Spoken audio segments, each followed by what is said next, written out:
And now, the moment you've all been waiting for. Lads, I don't know what film you were watching, but it wasn't the same film I saw. I'm all the man you need, Mark. Yeah, I was pretty shocked and appalled. So I'll bring it up, Ted. It wasn't a very good movie. I laughed at it more than I laughed at The Possession.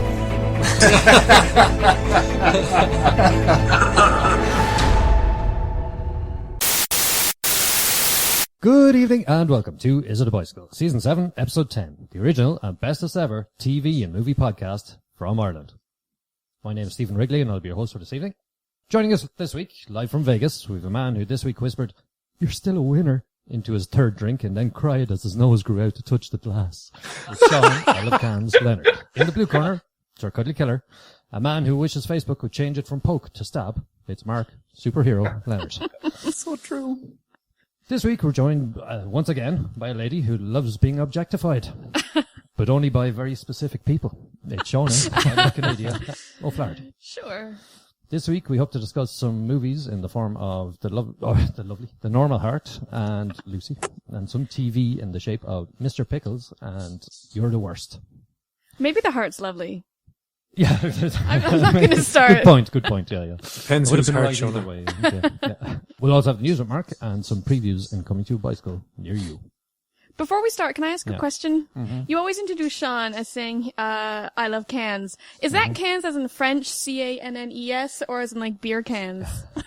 Oh, this is a flashback. Go for it, Homonyms Sean. are confusing You me. see, I'd say about the first 8 or 9 times I met Sean, he always had a bag of cans with him. Oh, okay. Yeah. Sure. That was Okay, a bag yeah. of, yeah, beer in there. So. I like to pretend that it has nothing to do with that, though, because then I don't have to remember Dutch gold cans and carrying them around from place to place. Dutch gold. So did you hear we made the shortlist in the Irish Blog Awards? Explain that to me, Steve. You guys, Yeah.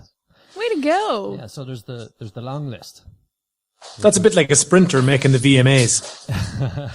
So so I guess the long list is everyone who was nominated by other And people. on the short list. And so then they have judges who went off and whittled it down.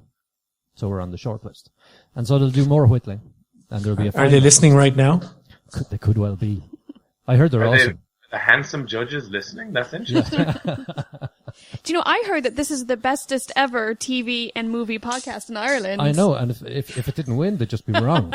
You know, That would be we awkward don't for want to them. be That wrong. would They don't put it their would be careers on embarrassing that. for everybody.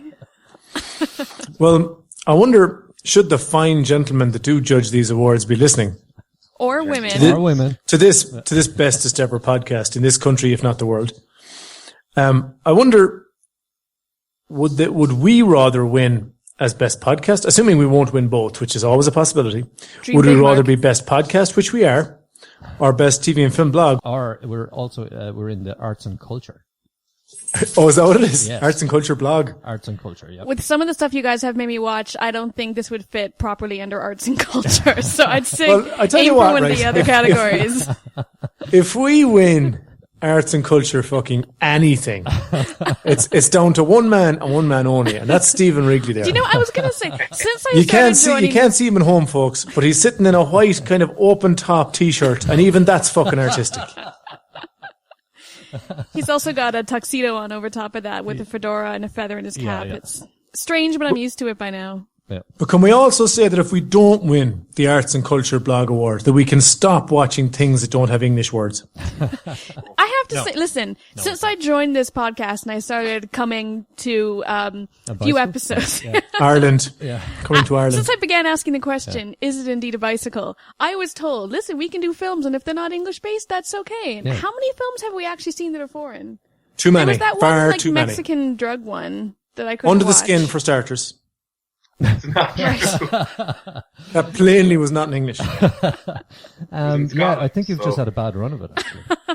Yeah. See, the Oscars are The coming. Canadians so- around, so don't do anything more foreign. We don't want to Yeah, yeah, alienate yeah. the listeners. Yeah, God, what do we do if we put something on that's in French? She starts giving out because it's not the right kind of French. Wars have started for less. Oh, yeah. by the way, remember I announced that I was on Monday Night Raw last week. Yeah. I did find some wonderful photos where there's a zoom in of just my entire body with the WWE logo, which I'm very proud of. No way. But it turns out, second week running, it was on American television. Oh yeah. I can try and remember the network that it is, but I haven't found the footage yet. There was a top 5 bars in Las Vegas. The news doesn't count, dude. No, it wasn't. It was, I don't know, some If you like hold up a arts and convenience culture store, show. that does not count as television. Hold on. What did you say, Sean? Speak up so that the fine gentleman judging the arts and culture section of the Blog Awards can hear you. What show were you on? It was some arts and culture section of a show that was cataloguing the top 5 bars in Las Vegas. And my local, which is about 35 seconds walk from where I am right now, the Freakin' Frog. Well, they just so happened to be filming in that fine establishment when me and my friends were playing Dungeons and Dragons. So there's, presumably, there's you just getting us laid in drinking Las with like Vegas? maths and dice everywhere. And then it cut to the whiskey attic upstairs. We're all trying to look like we weren't wanting to go kill a dragon at that very moment. But I thought that was pretty cool, and I can't wait to find that footage and link to it all over the shop. Definitely. Link us up. Wow. Yeah. So, when you weren't playing Dungeons and Dragons, what else were you watching this week that wasn't on the list?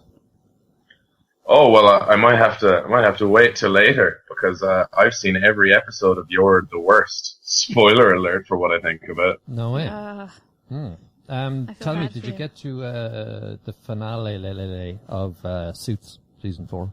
Oh, that show that you keep telling me to watch. Yeah, No, yeah. I haven't. I haven't seen any episodes of that yet. People say it's good. It is. You do. It's very good. So good, I'm still with it, and it's the end of season 4. Yeah. I could have watched Breaking Bad at this stage. But Have no. you not seen Breaking Bad? No. Oh my god. No, we reviewed it here, first 2 episodes. And then I was kind of busy watching other stuff, and I never got back to it. And then I believe it grew in popularity. I would make. I do have it on my list. I do mean to get back I to can't really make fun of you because I only watched it last year. it. All right. Like I finished it at Christmas, so I was a very late comer to Breaking Bad. So I can't bug you too much. Yeah, I'm kind of waiting until I've like a dose of something that I'm out for a week. Yeah. You know. See, I don't think it's the kind of show that you can binge watch. I couldn't, Oh, really? but you're probably depraved enough that you could. Right, okay. I think it's just me that needs a break. On your recommendation, Steve, I went back and started watching The Strain again. Oh yeah. I think that every episode is better than the one before it. But Why would wasn't like it my to get recommendation? better. Oh, just the picture's better. For I Steve, recommended so that too. I always remember him better. I don't know, Mark. I think I've spent so long in my life trying to tune out, all of your insults and guides. That sometimes you speak, Before we get into that, right? Tell us what you thought about The Strain. Nip that in the bud there. Yeah. I liked it. Yeah. I liked it, but I don't know what I want from the show, but I think it's vampires fighting people all the time. And I'm still waiting for that to happen.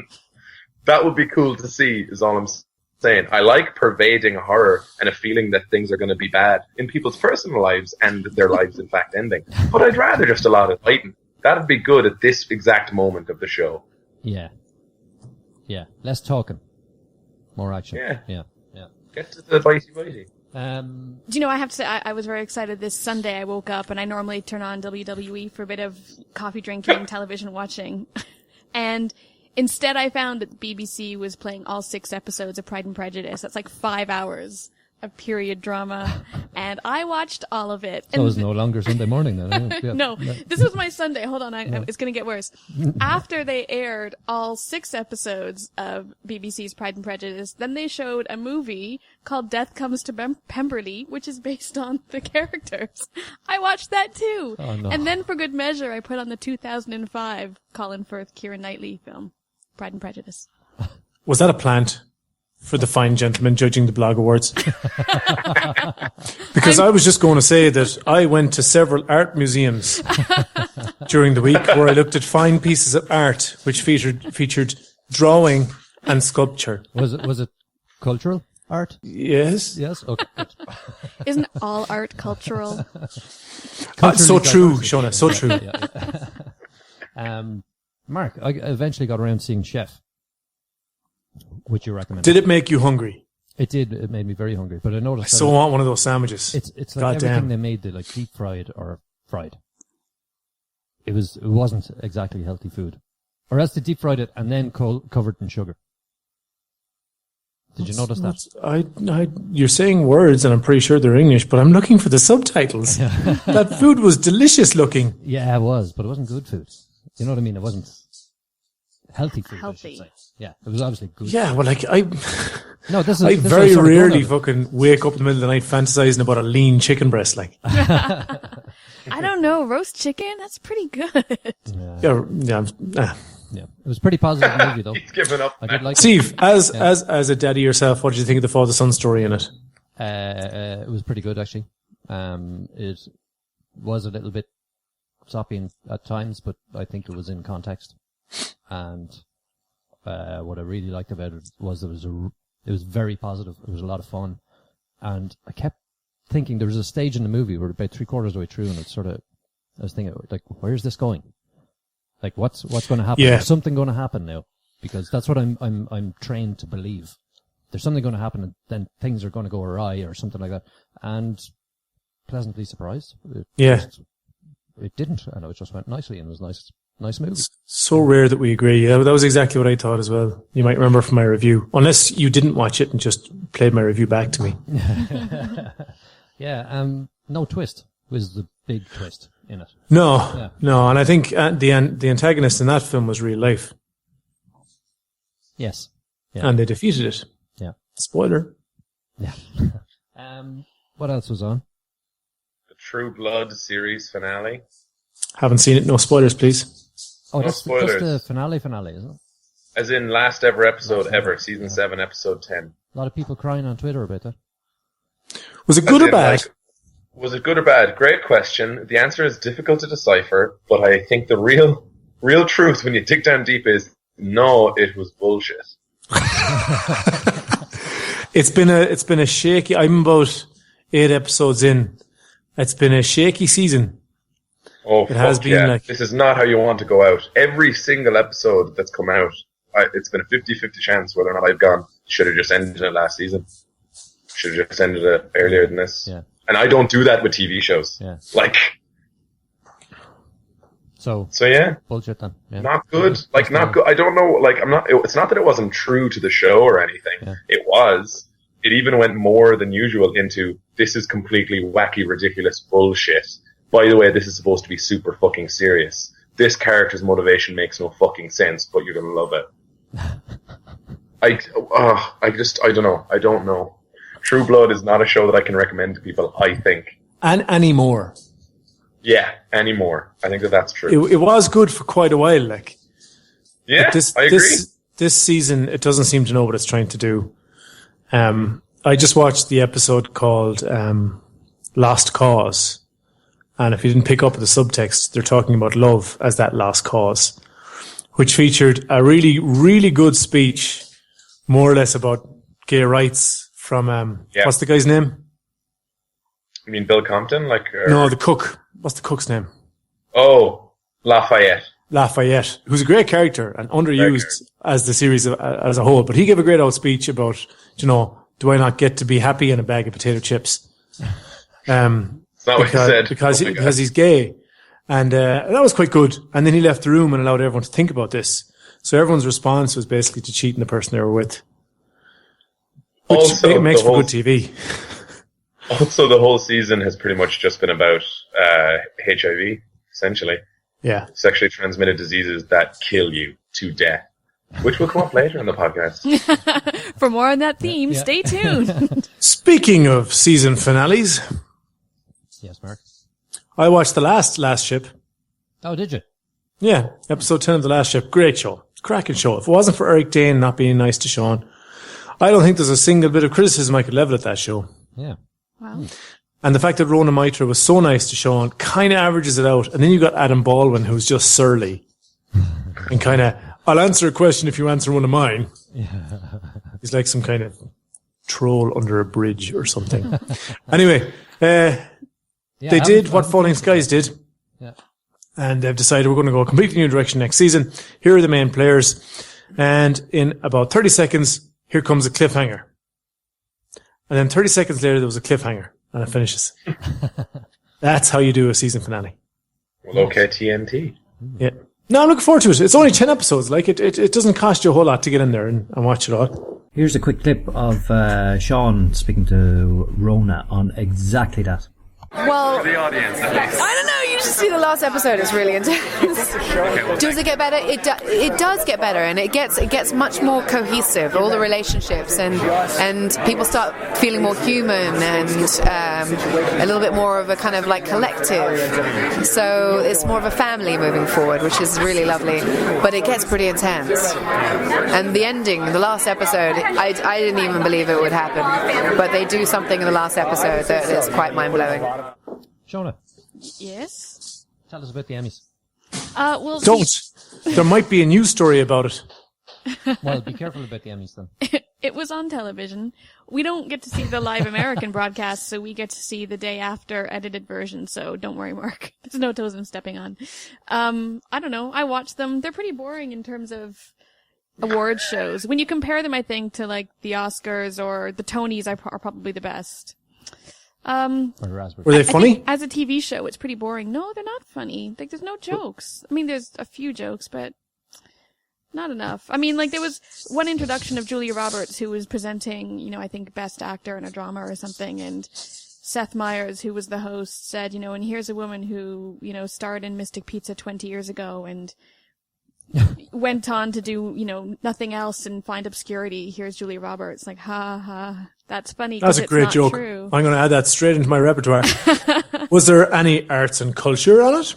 There were arts and culture, Mark, because the whole show is a celebration of both arts and culture. Because we love that shit on this podcast. That's what we talk about most of the time. I mean, yeah. Especially season 1 that's not available anymore. You should really, if you'd heard that. Drawing and sculpture. Yeah. Okay, so next up, we go straight to news with Mark.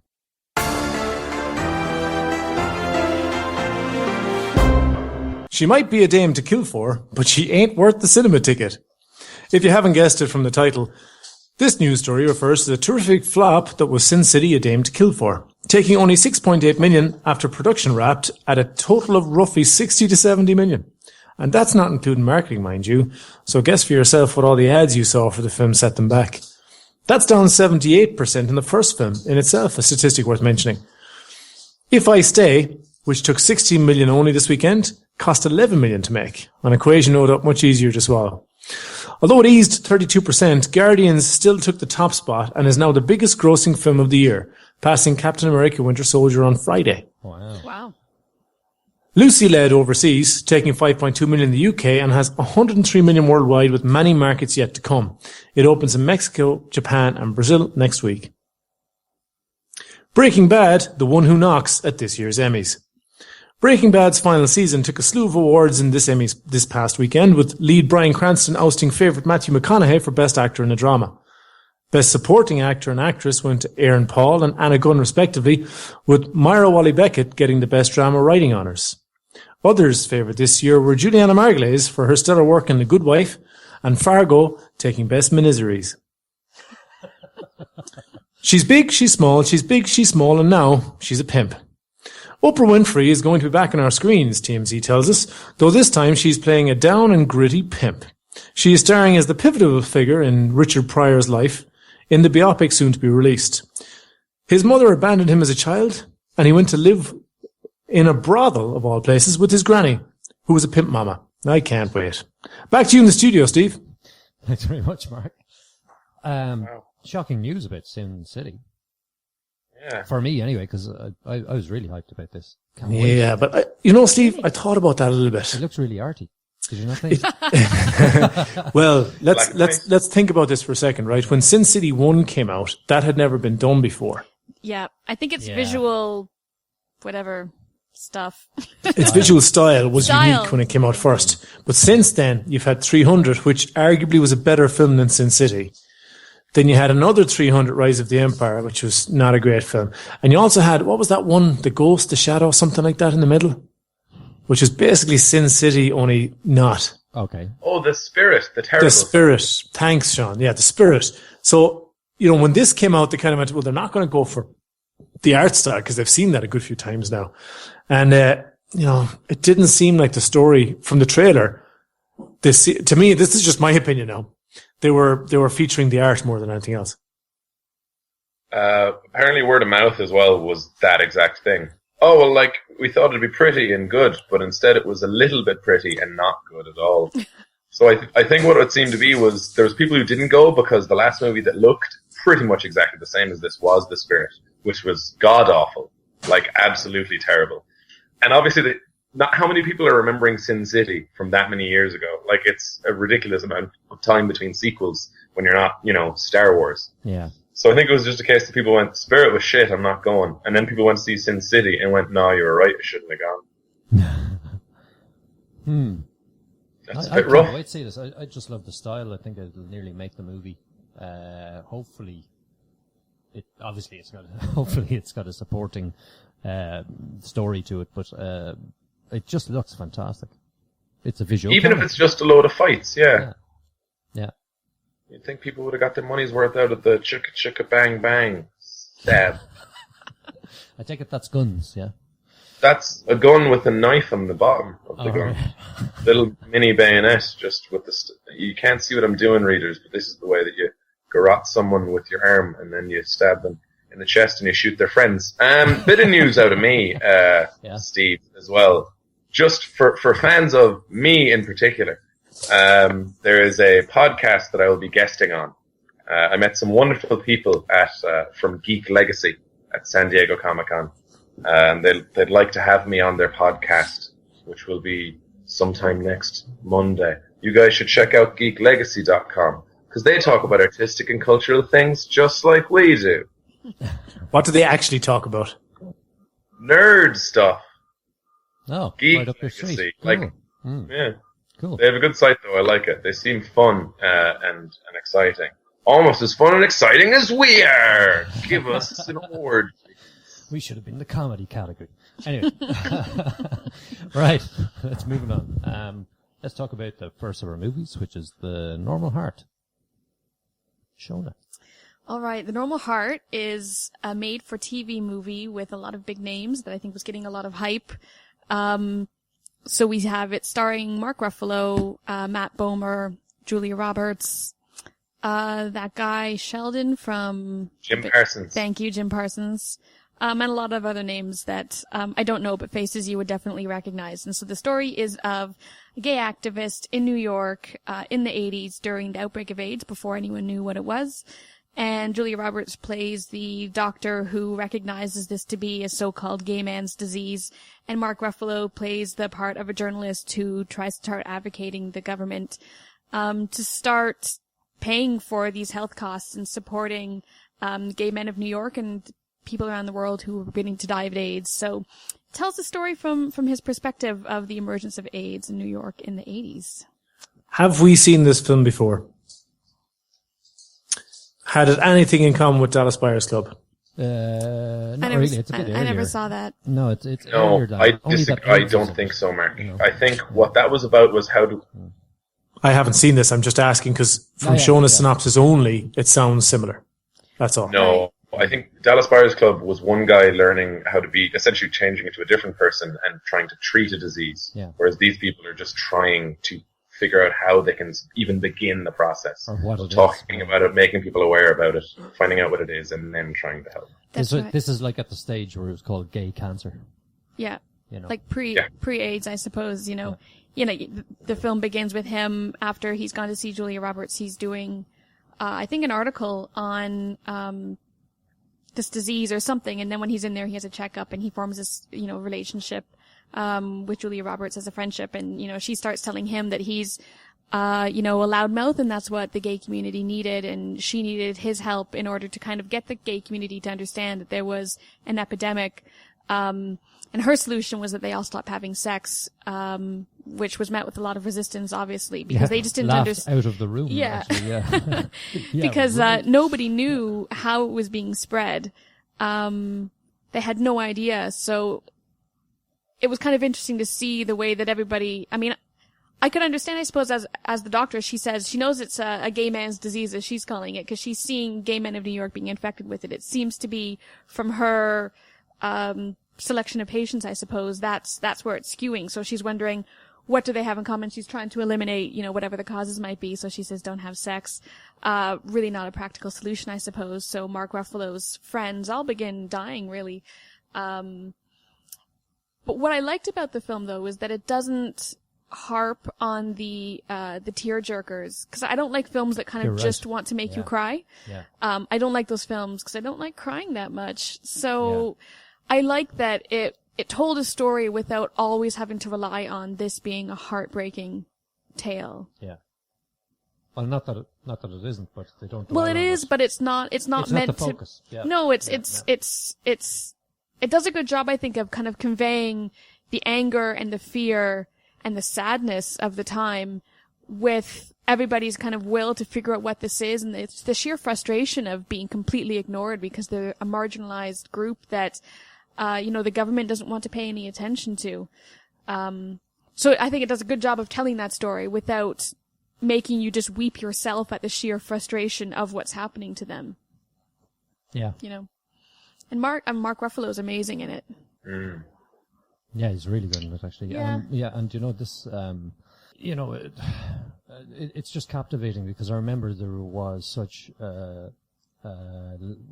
large, publicity of this story in the early 80s, but how it started, it's really interesting. I think it's fascinating, to see its origins, let's say. Yeah. Yeah. To see it kind of grow from... But also the resistance to actually trying to identify what is the cause and what the solution is. And... Yeah, exactly. Yeah, because a lot of people are having a lot of fun. Yeah. And this is well, like I mean, a that's whole how big the movie kind of opens that way, doesn't it? Yeah, With Mark going to meet his friends kind of at a summer cottage, and it's just like it's clear that rampant sex is part of their casual fun, and you know they might have a bit of a game. You mean culture? Do you mean culture? Yeah. Arts and culture. You know, they might play volleyball on the beach, but then on his walk home, he sees a threesome. And, you know, from the film's perspective anyways, it really starts with, you know, how that was part of his world. And then they had to really turn that on its head because they didn't know, like I said, they didn't know how the disease was spreading, but they knew that it seemed to be restricted to gay men in New York. And then, of course, cases start coming in from Africa, and then there's a case of a woman in Africa having it. And so, you know, Julia Roberts is, as a method of trying to get funding for her research, is trying to tell the government, you know, no, this is a bigger problem. But sure, no one wants to listen because they all think it's a gay disease. And it's a time when I think, you know, being gay was still very much something that's, very taboo at the time. Yeah. Yeah. So it was a very taboo disease as a result, I think. But I have to say, kind of on a technical level with the film, I loved the shots, the cinematography, the direction of the film. You know, there was some really nice, God, I don't even have the vocabulary to describe what it looked really nice, and I found that it never lingered too long on any shot, but it wasn't too quick either. You were sucked in immediately, and I think you kind of wanted to follow the film to the end. You know, some films can take a while to pull you in, but this one I think did a job right away I was hooked. I think right from the start, you know. It just looked quality. Yeah, it was. It was a really good quality film. It began with the HBO logo from the old days, in keeping with all of the titles they'd be using later on for the talk shows. I thought that was a very nice touch. Oh, wow. The opening was amazing. Like, if your thing is you're about to meet the main character, like in every movie you get to meet a main character. I wonder if there's any new ways to do that. This was great. You have Mark Ruffalo just feeling a bit bad about his body. Yeah.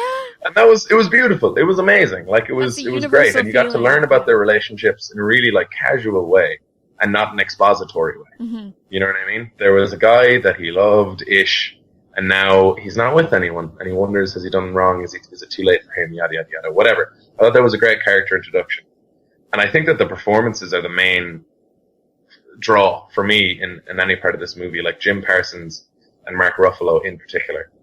But I think you can tell that it's adapted from a play, which I believe Jim Parsons starred in the New York version of, as in he had just gotten out of doing it in theater and then went and did it with new people, but in a movie. So the only thing that I noticed in terms of cinematography was that they kept doing, the camera will now be on this guy for his big speech, which is what a play is. Yeah. You know, like, you don't have to move the camera. That is what a play is. Sure, there are different sets and scenes, but usually that has to be imagination and minimal changes, whereas in the movie, I felt it got a little bit repetitive with this guy's speech is next.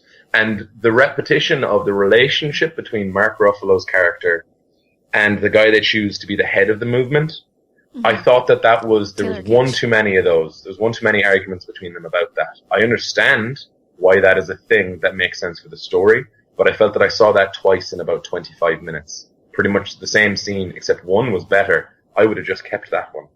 You know, like, that's an issue that I had with that, was just the repetitive nature of it, and almost seemed to not lean far enough away from being a theatre set piece, you know? But I did think that any time that they gave someone those opportunities, those actors knocked it out of the park. Like, Jim Parsons gives a eulogy at one point. That was probably so my favorite part of the whole Yeah. thing. I was actually watching that eulogy thinking, what a beautiful eulogy that was. Yeah. You know, he talks about, you know, what his, what's the word? God, I forget words. Culture. Is it arts? No. Is it culture?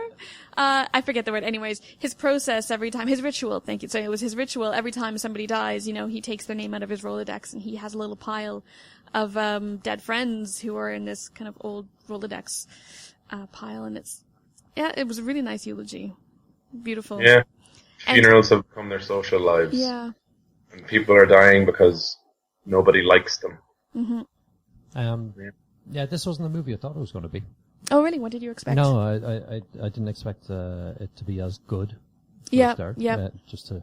I thought it was going to go kind of tear jerk. That was going to be my next kind of sickly sweet, or like it really kind of hit you over the head with the message.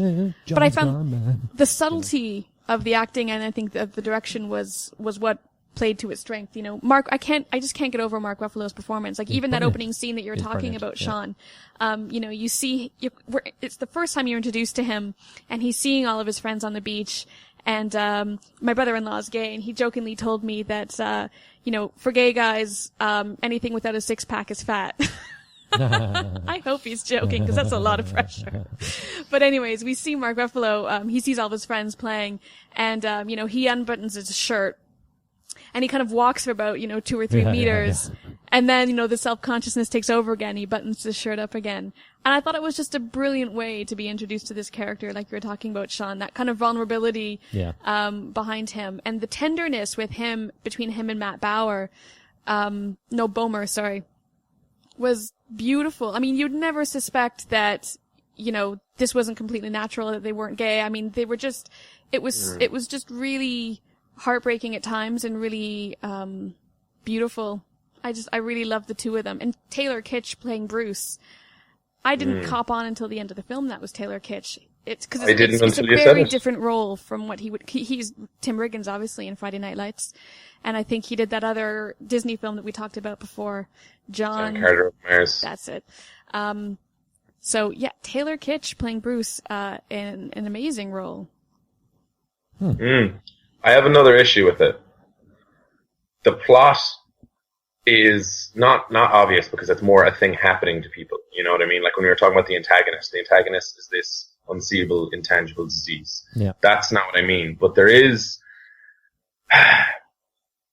a thing that I believe everyone will think at some point in this movie, or at least a lot of people will, where they go, oh, that's going to happen, isn't it? I'm not going to say what that is, but I just didn't want that to be the case because that's just a bit obvious. Yeah. There's just a moment where I go, oh, I wonder when that's going to happen. And then I kind of predicted the exact moment that it would because they, you know, that's just something that as well, I think in a play, when you're looking at those people, you don't have time to think about. You know what I mean? But especially if it was like on TV, if people like could DVR this thing, oh, I just need to go to the bathroom. You're gonna think about it, you know? So I don't know. That's something that let me down a little bit. Not that it was something that if they didn't do, it would inherently be better. Just them doing it, I think, made it inherently more obvious. Yeah. I'd agree with you there. Okay, do you want to mark this? Sure. Yeah.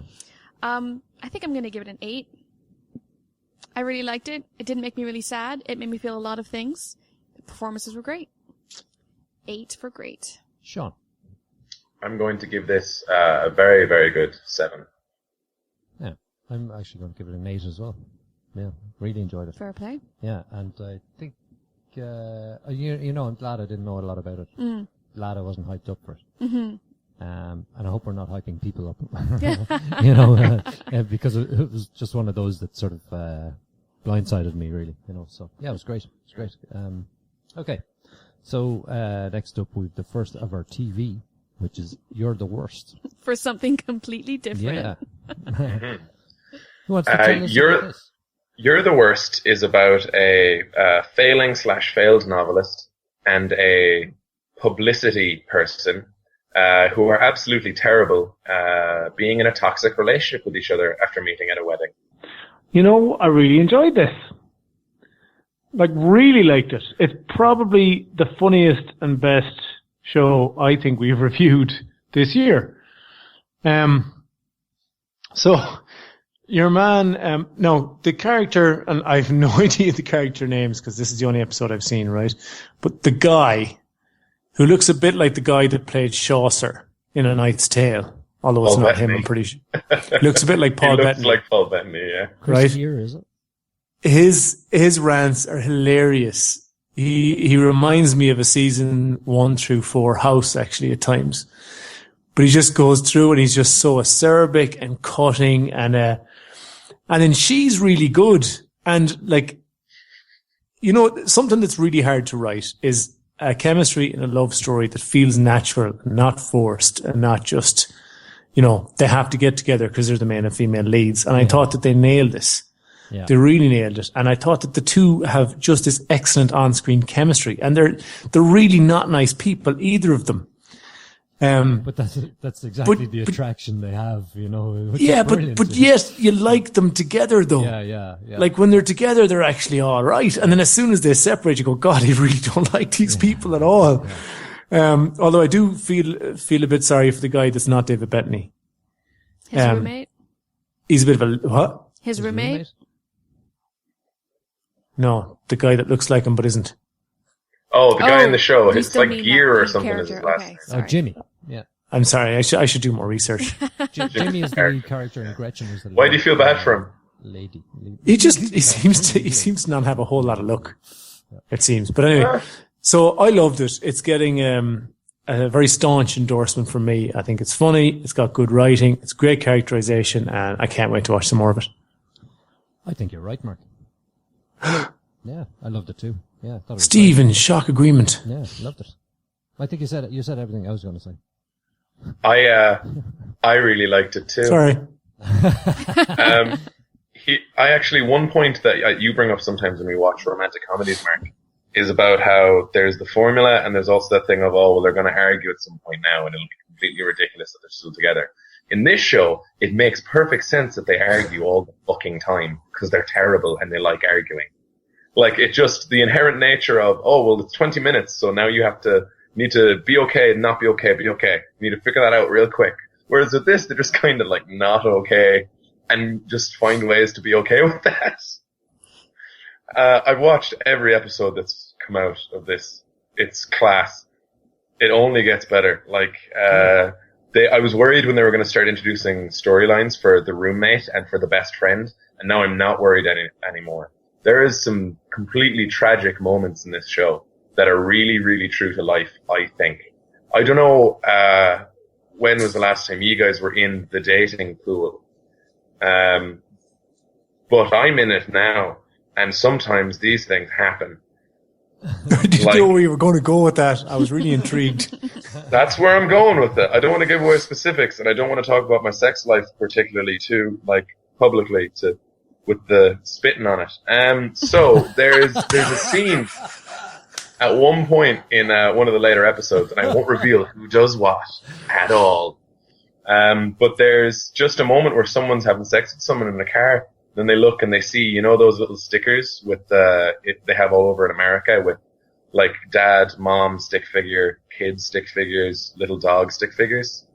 Those are super popular in America anyway. And the person sees that, pauses their humping, and then goes right back to fucking doing it. Like, ignores it completely. And I thought that was super sad. And the whole thing of an open relationship, is this, are we dating, are we not actually dating? That's fucking shit and terrible in the world. How do people figure that out? Not very well most of the time. And these people are no better at it. That's definitely not in the first episode though, right?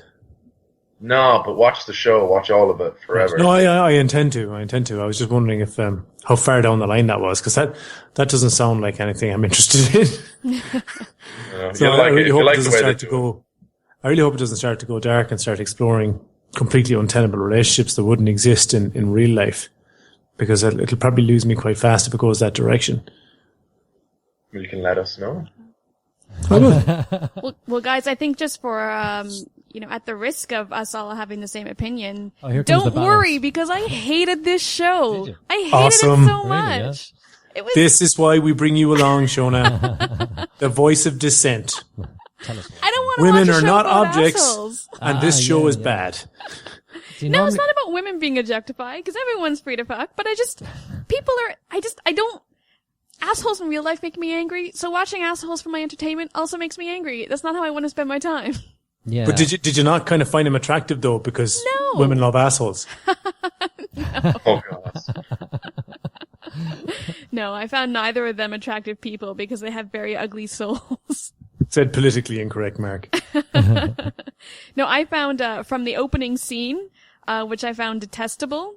The wedding. Yes. Yeah. That was so funny. To the So funny. To the circumstances with which we find these two horrible people spending the night together in a one-night stand, to the way that they treat each other, to the way that they live their life. I hate these people so thoroughly. It wasn't a one-night stand though. They had the night. What? The night. They had the night where you stay awake all night and you learn about each other. Yeah, but they were being assholes while they did it. No, they weren't. They were.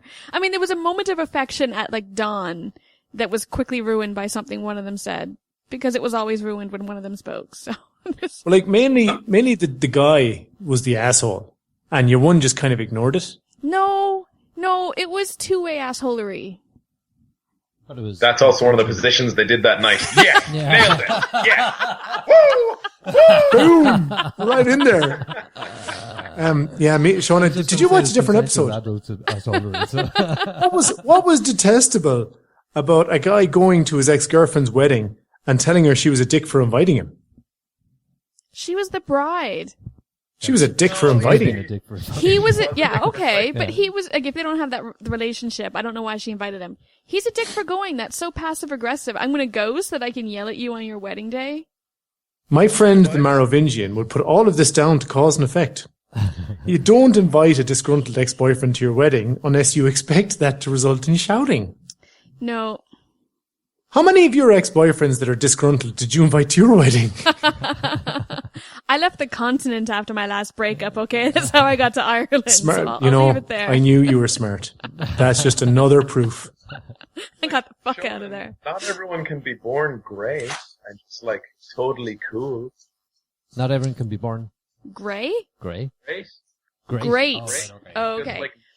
Sean, you're really faint there. You're near your Can't mic hear there, you. dude. I'm trapped in a well. Shona, what your problem might be is that you're just not a terrible person. No, I can be an asshole, for sure. I have my suspicions about her. It's always the quiet ones. I assure you, I am a terrible person in my own way. I just don't want to watch a film about people that I just don't like. Regardless of whatever chemistry they have, it just doesn't interest me. We've looked at TV shows like this in the past, several weeks in a row, and I agree with you. Yeah. But I think the main fact is that they're, in this, the reason why I don't not like them. No, hang on, let me not. Arts and culture, everybody. Yeah, the reason I do like them is, because that's the point of it. They're, yeah. And I kind of like that humor where they kind of rip the piss out of each other. Yeah. For the sake of it, Yeah.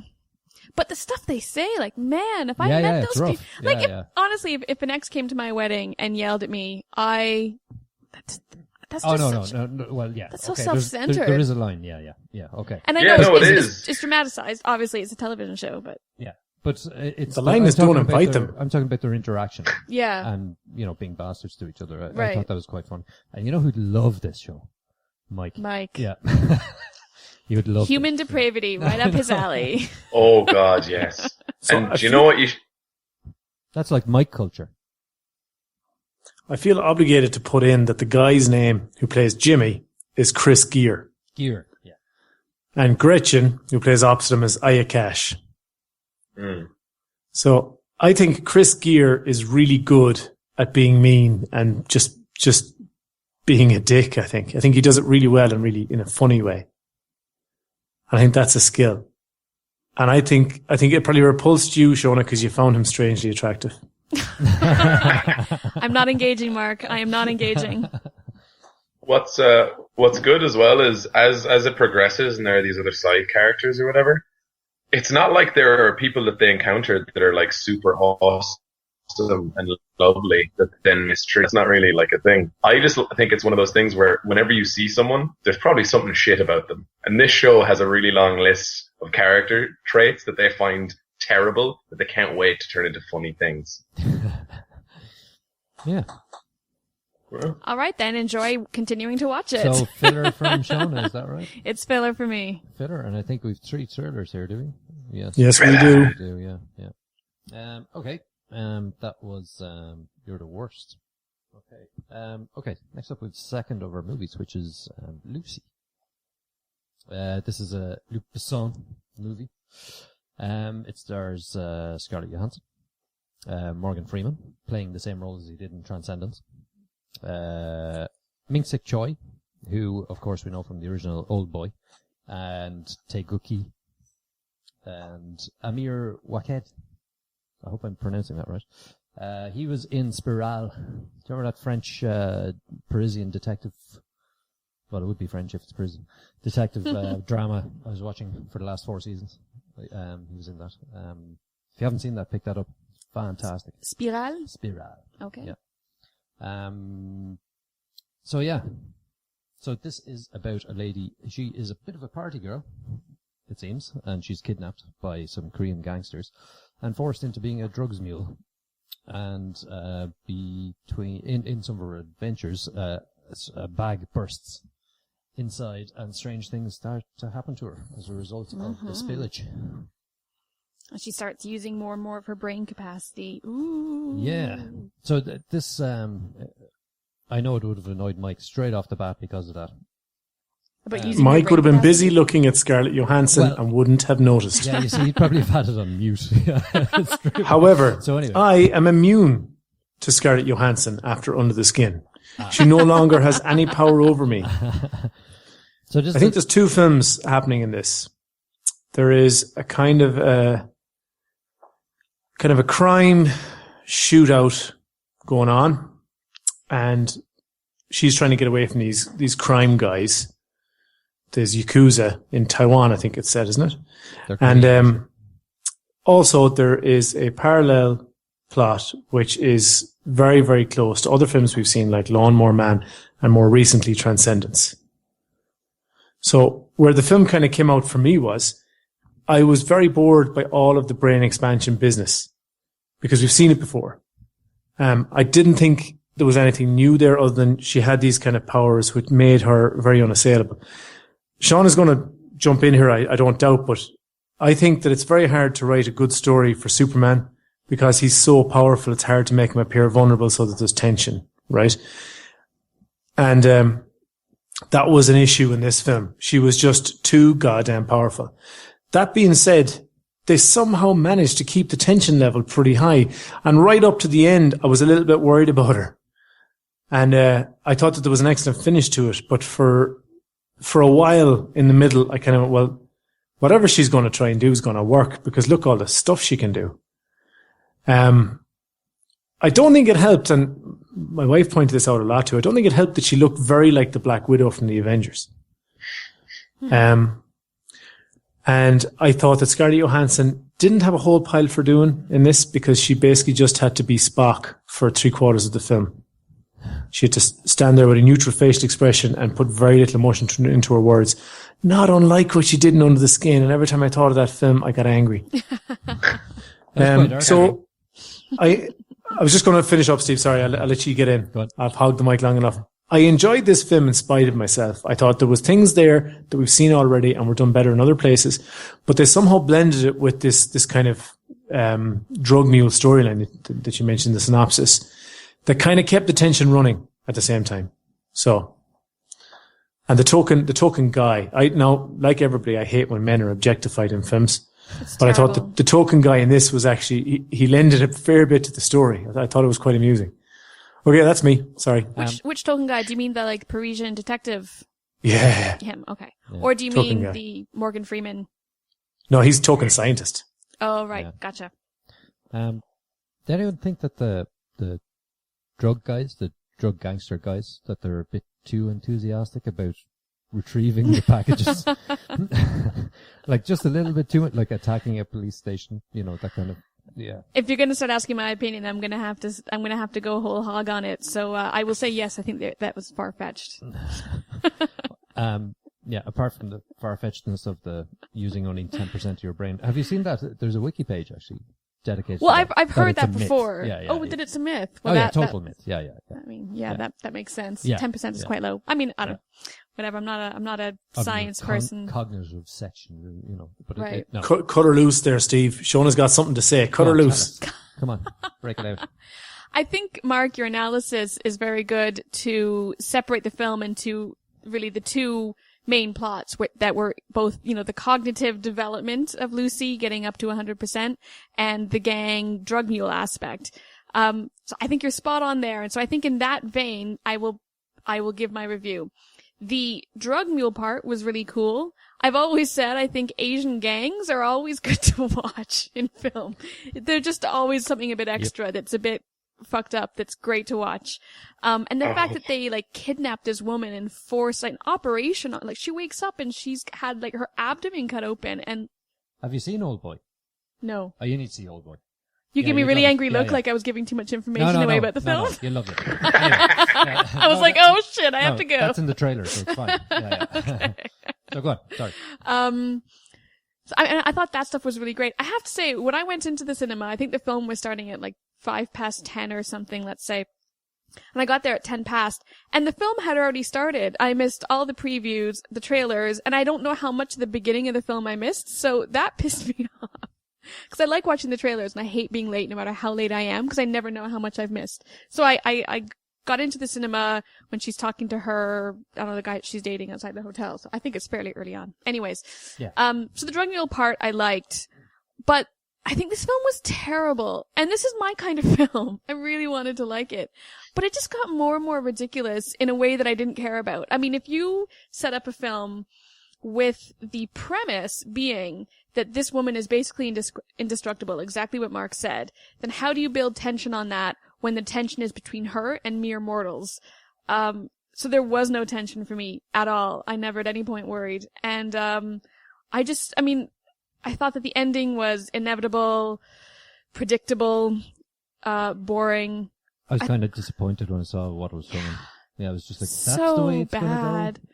I think after people have seen it, you could sit in groups and have great conversations about alternate titles for the film, because you could have a field day, I think.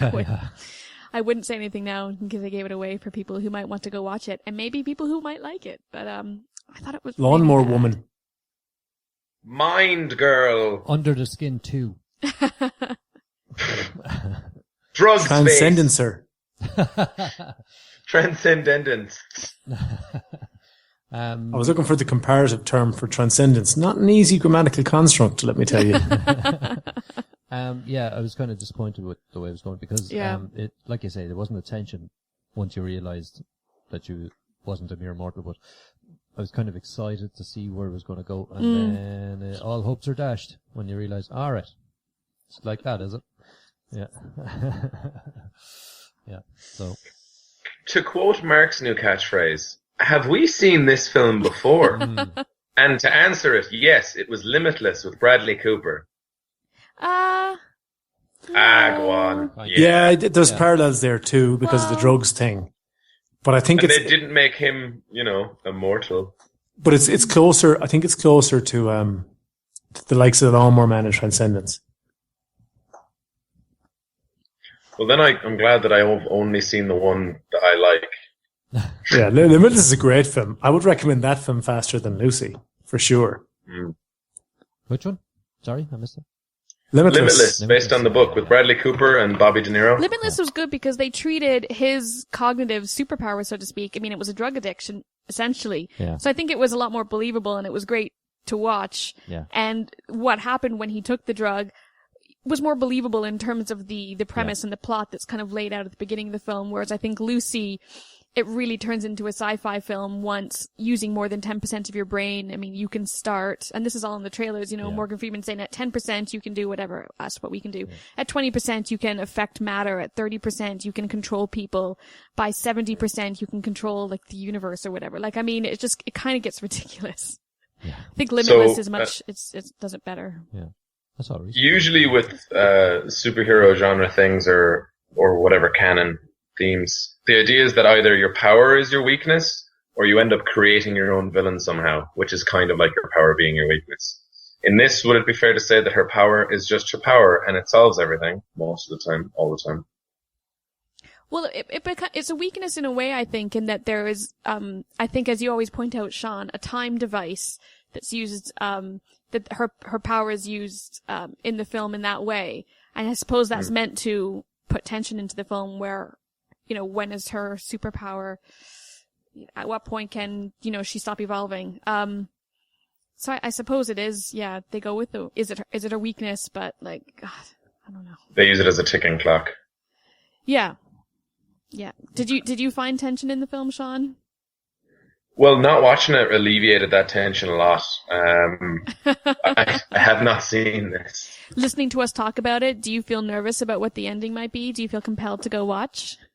It makes me feel like I should probably just go do the reading that I need to do for classes instead. Like, it makes me feel like I could just chill out at home, have some daydreams. That might be nice. Oh, well, Lucy. Oh, well. So let's mark this then. Mark. It's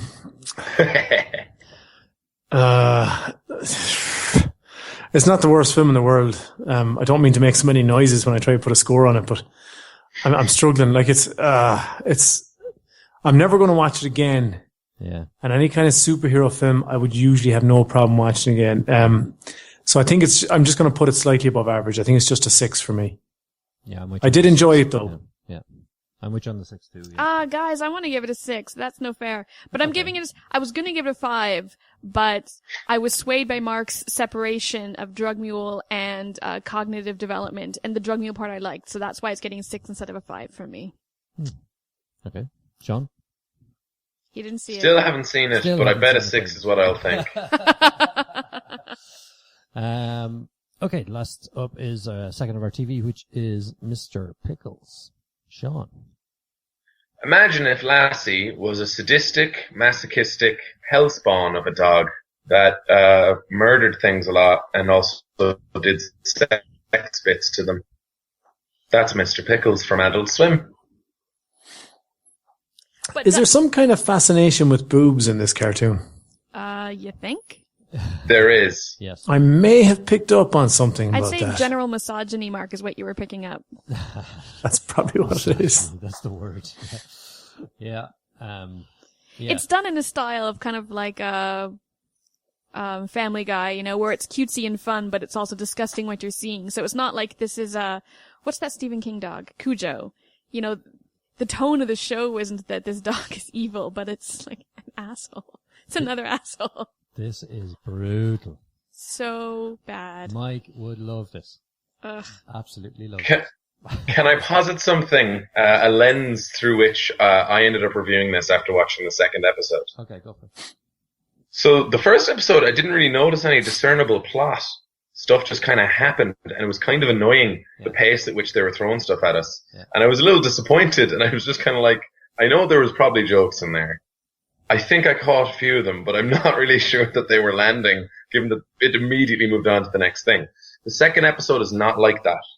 The second episode has a plot line that revolves around a guy being put into witness protection, but they made him a Sasquatch because then no one would believe that people have seen him. So the plot line is just when people go into witness protection, the government makes them into mythical creatures. So it's just about Sasquatch steals a pie, and then will the mob that he ratted out find him? it's just that one plot line for 11 minutes. Also, Mr. Pickles is trying to get Pickles and does really shit things to people, horrifying things. And they really nail down the thing that the grandfather knows Mr. Pickles is a bad dog. Like, he knows there's like, he's got a cave full of slaves somewhere, like on their farm and yada yada. But I didn't feel that the first episode gave me any of that info at all. What I think they should have done was made the second episode the pilot, and then build up to this ridiculous stuff when we knew all the characters and the style of the jokes. That's my opinion. Oh, there is a pilot. Yeah, I know. As well, it was out a while back. I think that explains a bit more about Mr. Pickles and the granddad thing. Because they say, not another story, but he has this another fantastical story about, why, he's asleep out in the garden kind of thing, And again, he's been doused with petrol again, or, by Mr. Pickles after, I don't know, picking up a call girl or something and dismembering her, this kind of thing. And yeah. And so no one believes the granddad, of course. And, anyway, later on the episode, he finds a leg in the vegetable patch and tries to show people, and this kind of thing. So yeah. But so is it funny? I haven't watched it all, so I'm not entirely sure. I turned it off after about 10 minutes because I found it so bad. You and missed the last distasteful. minute. It was the best. Is that only 11 minutes? It's only 11 minutes long on purpose for good reason. The scene with the prostitute from Grandpa's story, like him scalping the prostitute and then cutting her legs off and then going into a strip club wearing the legs. I mean, it's not funny to me. Like, you're laughing. That's interesting that Steve's laughing now. Well, okay, listen, credit to the show if it's making you laugh, but I found that disturbing to watch even in cartoon form. And super disturbing. Yeah. When it's divorced from the visual that you'd be watching. Yeah. And then like what Mark was saying, like the big boobs on the mom, like drawn in with nipples all the time. Yeah. And then like the weird, creepy sexual advances that the dog is making on the human mom. Yeah. Really, like that's just, I don't get it. It's not funny to me. Yeah, it's kind of like that joke, there was a documentary made about it, where they, the aristocrats. The aristocrats. It's that kind of thing where you try and come up with the worst description of something that you can come up with. And then the punchline is always the aristocrats. Mm-hmm. But people try and come up with the worst stuff, and they actually do a very good job. But it's that kind of thing with this. I think they're really going to. How low can you go? Yeah, is how the far can premise they go of the show? With it? Yeah. I think it's literally for anyone who enjoyed watching 2 eggs, 2 girls, 1 cup, and watching the reaction videos to 2 girls, 1 cup. I swear to God, I think that that's what they're trying to tap into. The very specific audience of, that's horrifying. This is class. Oh, I can't believe that he just knitted all those bodies together and now it's walking around. That dog's so crazy. Yeah. I genuinely do think that's the thing, which is on a philosophical, psychological level, quite disturbing and makes me a bit afraid. But on another level, it's like, there's no rules anymore. That's how life is. I don't know what's going to happen next. Yeah. So I'm sensing... oh, sorry, go on. I was just going to say, to answer Shona's question, I didn't particularly think the first episode was funny. I thought the second episode was super funny. Yeah. That's not helpful. I know that's not helpful. Yeah. I can see from your face that that's not helpful. But that's just literally how I felt, because I was worried. Like, I was watching, I was going, I don't think I'm enjoying this right now. Yeah. And then I just powered through, and then I did. See, my understanding of TV shows is that the first episode should be good enough to get you to watch the rest of the episodes. Yeah. So that's a serious misstep if that's what they've done. But I think, Sean, even if the second episode is improved, there's nothing this show could do to make me want to watch it. So I feel secure in my decision that I will never watch this again. I'm sensing filler. and who'd have thunk it? I'm so unpredictable. I do think that a lot of people will hate You don't know me, show. Steve. You don't know anything about me. This is killer. I'm in this show. Yeah, I think I'm going to give this filler too. I did laugh quite a bit at it, but I don't think I'm going to watch anymore. I think it doesn't pass that test. I'm not going to seek it out, I think. Unfortunately. I wanted to like it. Sean? I think I'm definitely going to watch the 3rd episode to just see what the fuck is going to happen. And if it's anything like the second, I'll keep watching it. So I think it's still there. Cool. Okay, next up we have some previews in Coming to a Bicycle near you.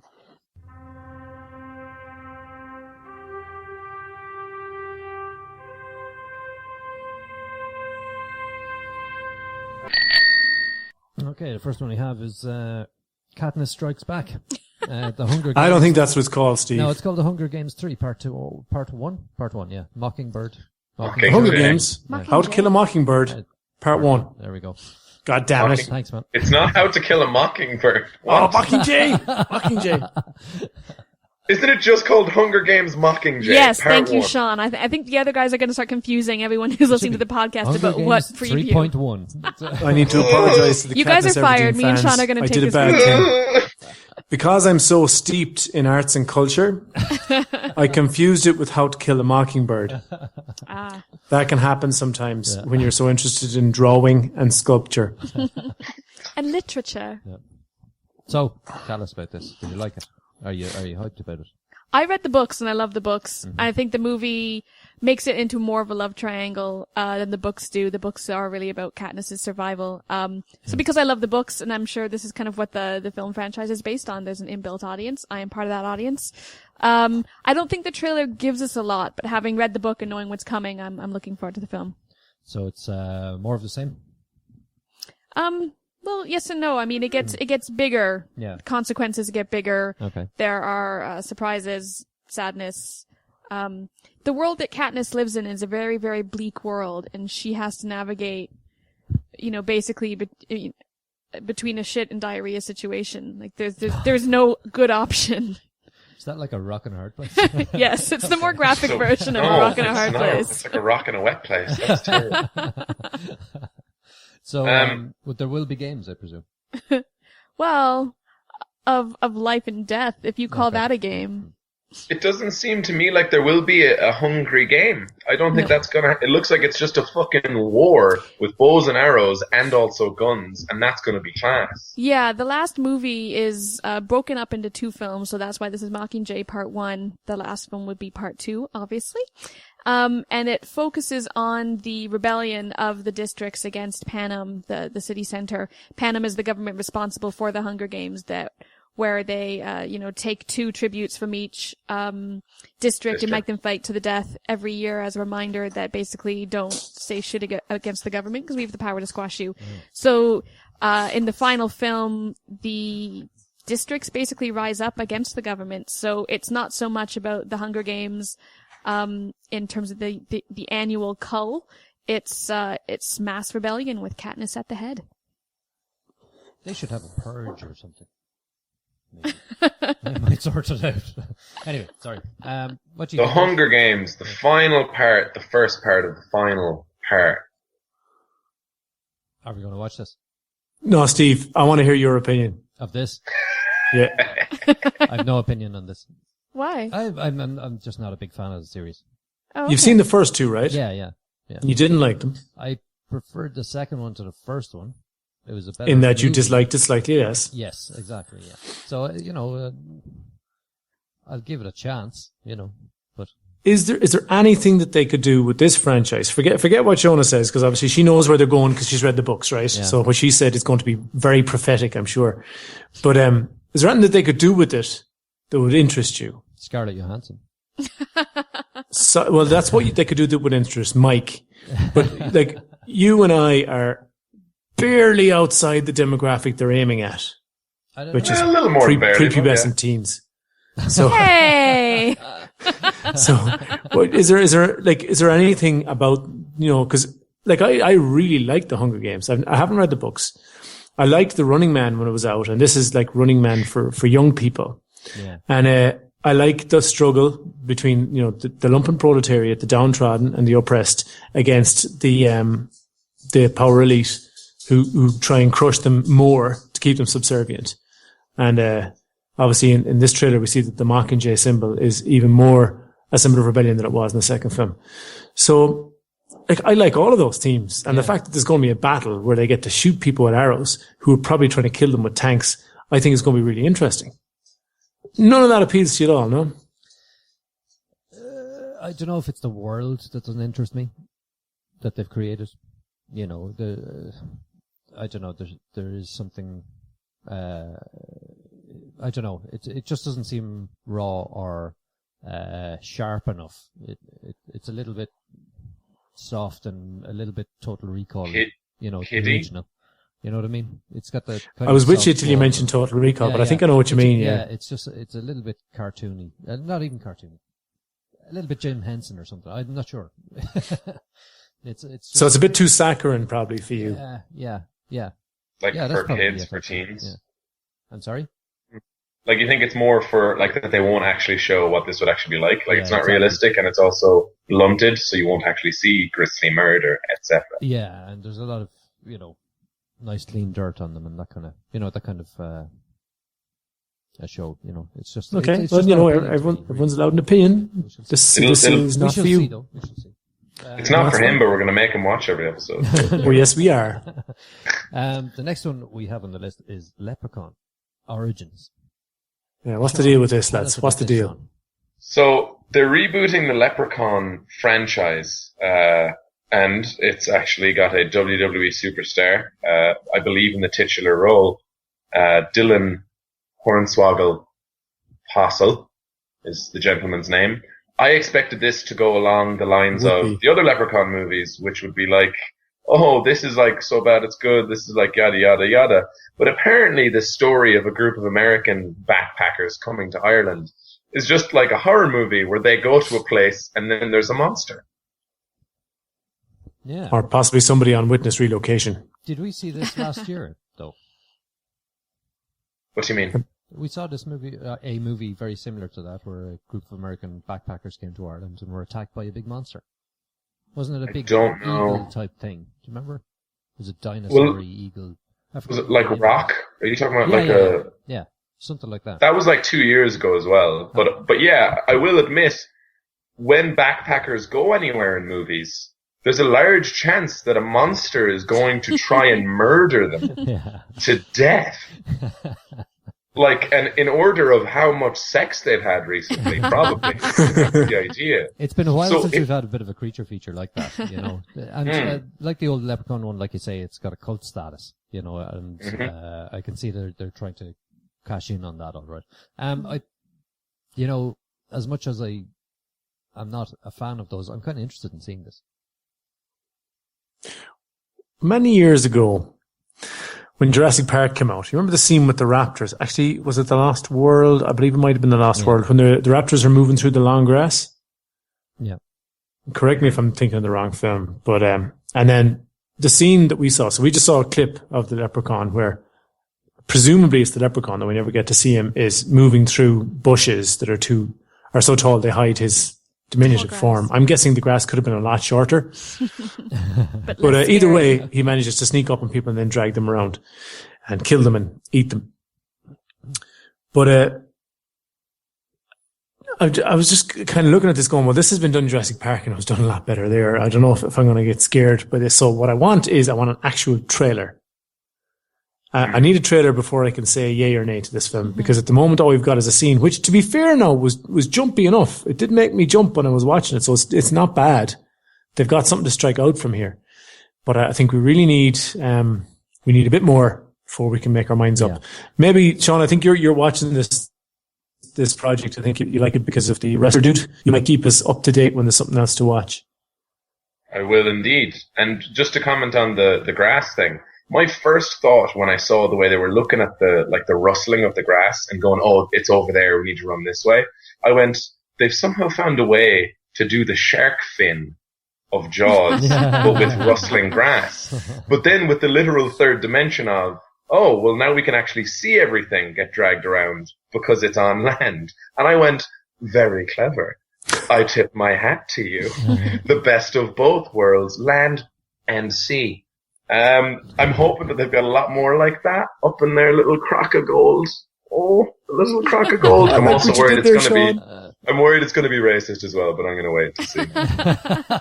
Racist against the Irish. Yeah, I never thought of that. Well, just like really ridiculously, oh, well, we're in Ireland and we're American tourists. I wonder what kind of people we're going to meet. Well, hopefully not everyone they meet is going to be an alcoholic sitting on a bench warning them about the country roads. That'll be a bit silly and obvious. And too realistic. Yeah. Just cut too close to the bone. Yeah, that'd be rough. I'd have to go cry myself to sleep over a pint of Guinness. Bet you can't wait for this one. Yeah, I have to say, like, it's not a very scary trailer. For someone who doesn't like horror films and was, I didn't know that this was a horror film trailer until, you hear the ominous music and you're like, oh, this is going to be scary. And then it wasn't scary. It was just kind of moving grass. And like, that happens when I'm gardening. It doesn't scare me. That happens in your garden when you're gardening. What that exact That's disgusting. Jesus. But also because of the amount of horror films that are based in nature, no kidding, I grew up in a city, and every time I had to go into the country after sunset, I was convinced I was going to be murdered because that's what horror films led me to believe. Yeah. Especially if you're going to a log cabin. Clearly, yeah. There's a lot of those in Canada. It is very dangerous. Yeah.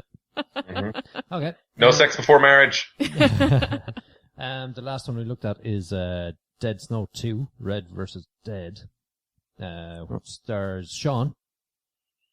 No, sorry, Martin Starr. Yeah, he looks very like our own Sean. And it's about magic Nazi zombies. Oh, I can't wait for this. I cannot wait for it. The only bad thing about Dead Snow was obviously the subtitles. And in this trailer, we learn that there are now American and English characters that speak the Queen's English. And while I'm not a huge fan of the Queen, I am a fan of her English. So it looks epic. I love the setup that they've detailed in this trailer. It sounds like we're going to reenact some of the best battles of World War II using zombies. And, I can't wait. It's going to be slightly above B-movie quality, I'd say, but it's going to have all of the things we love about B-movies in it. So really looking forward to it.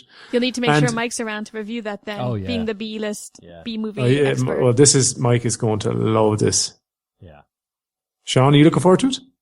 Very much so. The guy that Steve says looks like me, Martin Starr, who we know from Silicon Valley, he's made for this. Yeah. He's like ready to go on all cylinders. Like, cause a big feature of this trailer is just all of the cool shit they're going to do to zombies, which I thought was amazing. I was just like, I'm so glad. And I know they've got more stuff and I can't wait to see this and laugh my whole off. It's going to be great. And then they get a few little jokes at the end. Like there was a great line about, they're Americans in a non-American country just going, it'd be way easier if we could just buy weapons. It's like, yeah, what's wrong with this country? Yeah. We know that Mike is going to love this. This is going to be his movie of the year. Yeah, by far. Yeah.